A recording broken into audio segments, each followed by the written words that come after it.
গত 15 বছরে আমাদের যে জার্নালিজম হয়েছে সেটা নিয়ে আমাদের অবশ্যই বলতে হবে, বারবার বলতে হবে। বিকজ আমার আপনার ভাইকেই হয়তোবা দেখা যাচ্ছে যে জঙ্গি সাজিয়ে কেউ ক্রস ফায়ার করেছে, আবার ওই ক্রস ফায়ারের নিউজ আবার অনেকে সাংবাদিকরাও একেবারে লেজিটিমাইজ করেছে, ভয়ঙ্কর জঙ্গি মাসুদকে মেরে ফেলা হয়েছে। আদৌ জঙ্গি ছিল কিনা এটা তো জানি না, কিন্তু নিউজ পেপারের লোকগুলো তো এটা করেছে। ওইটা নিয়ে আবার অনেকে দিস্তা ফেসবুকে লিখেছে। তো এই যে তখনকার যে জার্নালিজমের যে ফেইলিউর গুলো, সেগুলো আমরা আমাদের সবাইকে মিলে এটা নিয়ে বলতে হবে, এটা নিয়ে ডিবেট করতে হবে, ডায়ালগ করতে হবে, এটা নিয়ে সেমিনার করতে হবে। আমরা অবশ্যই এটা নিয়ে কিছু কিছু কাজ করছি।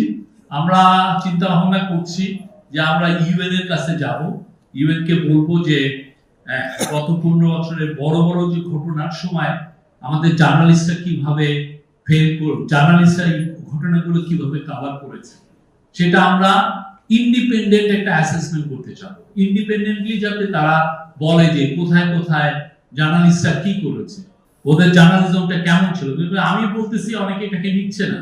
আমরা চাই ইউএন একটা ইন্ডিপেন্ডেন্ট প্যানেল করে, যে যেমন শাপলার যে হত্যাকাণ্ড হলো বা মাওলানা সাইদির মৃত্যুর ভার্ডিক্টের পরে যে ভয়ানক ম্যাসাকার হয়েছে, বা তিনটা ইলেকশন যে হয়েছে, এই যে বা আইসিটি ট্রায়ালের মাধ্যমে যে এই যে 6 জনের ফাঁসি দেওয়া হয়েছে, এই সময় আমাদের জার্নালিজমটা কেমন ছিল, কারা কিরকম জার্নালিজম করেছে, সেটার জন্য আমরা ইউএনের কাছে আমরা যে তারা জন্য একটা ইন্ডিপেন্ডেন্ট প্যানেল করে দেয়, দিয়ে আমাদেরকে হেল্প করে, তারা জন্য একটা অ্যাসেসমেন্ট রিপোর্ট দেয় যে না গত 15 বছর এই আমাদের এটা জানতে হবে, পুরো পৃথিবীকে জানাতে হবে যে বাংলাদেশের জার্নালিজম কিভাবে ফেল করেছে সেই সময়।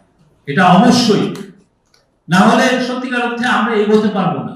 আমাদের ডিস্ট্রাস্ট, আমাদের আশঙ্কা, আমাদের যে জার্নালিস্টদের প্রতি যে আমাদের এক ধরনের অনেকের যে ঘৃণা তৈরি হয়েছে, সেই জায়গা থেকে আমরা এগোতে পারবো না।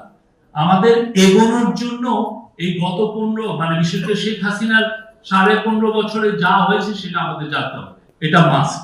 কিভাবে জার্নালিজম হয়েছে, কারা কারা কিভাবে জার্নালিজম করেছেন, মেন ঘটনাগুলো কারা কিভাবে কভার করেছেন, কিভাবে টেরোরিজমটাকে কভার করা হয়েছে, সবগুলোর বিষয়ে আমরা তাদেরকে বলবো যে তারা যেন তাদের এক্সপার্টিস দিয়ে, তারা যেন ইন্ডিপেন্ডেন্ট এক্সপার্ট দিয়ে এগুলো যাচাই করেন, রিভিউ করেন, করে একটা বড় রিপোর্ট দেন। আপনারা দেখেছেন তারা এই জুলাই আগস্টের হত্যাকাণ্ডের উপরে কি ব্রিলিয়ান্ট একটা রিপোর্ট দিয়েছেন, 127 পৃষ্ঠার রিপোর্ট। ওইখানে পুরো স্পষ্টভাবে দেওয়া হয়েছে যে কারা কারা এটা ছিল, আওয়ামী লীগের রোল কি ছিল, শেখ হাসিনা কিভাবে অর্ডার দিয়েছে যে খুন করে এবার লাশ গুম করার কিভাবে অর্ডার দিয়েছে, সবগুলো এসছে ওই 127 পৃষ্ঠা।